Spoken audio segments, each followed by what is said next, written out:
Why can't you find love? How long have you really been single? Really? Having trouble finding that special soulmate? I can solve this one. Secrets of Birthdays, now live for purchase. Your love trouble? Over. All that and more at secretsofbirthdays.com.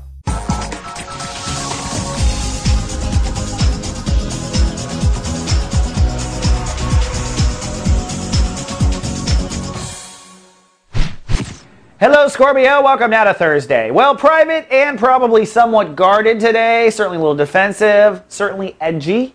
The moon is in Gemini, so your emotions really are focused on your boundaries and borders. This is what Scorpios rule.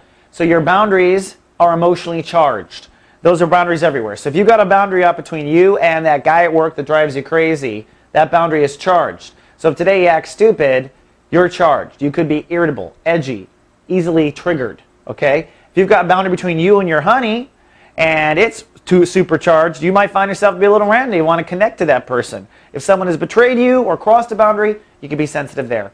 Basically, you're going to need a little extra pampering for yourself to assure yourself everything is okay. If you fall into anxiety, you just need to double check all the boundaries. Are we okay? Are we safe? Is the door locked? Okay. There's no reason to feel any anxiety. Now, that said, the sun today is focused on decision making. That's the sharpness of the day. We're in Chapter 2 of Sun and Aries. The Scorpios are working on reality, lifestyle, daily habits, the quality of life, basically. Quality of work life, quality of life in the body, our health, quality of life in our daily routines. And today with Saturn ruling the day, it's time to decide on a scope that you want your quality of life to fall in. All right, I say scope. Now next week, the sun moves into Chapter 3, and we really get that scope moving along. Mercury retrograde says there's going to be last-minute changes to this scope until the end of the transit, because Mercury retrograde is saying, let's keep everything in mind. Let's relook at this again. So a feeling indecisive is common. You just want to get and you decide on what you do know and what the scope is. So in my new scope, I work 40 hours a week. In my new scope, I work out 3 times a week. In the new scope, I take some time to read every week. In the new scope, I hang out in the hot tub at least once a week. Coming up with a scope. All right.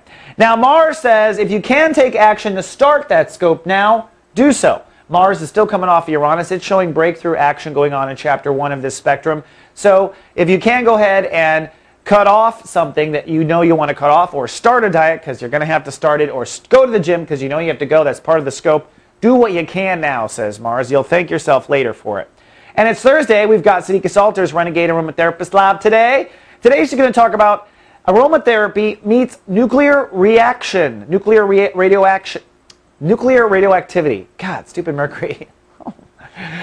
What can the plant kingdom say in response to the Japanese near meltdown? Sadika says that Mother Earth is actually quite prepared, and you can take advantage of the plants to protect yourself if you're concerned. Her episode is live today everywhere Soul Garden streams. Well, Scorpio, that wraps up Thursday. Tomorrow we take action on our life, and you might be way randy. Until then, live, love, be.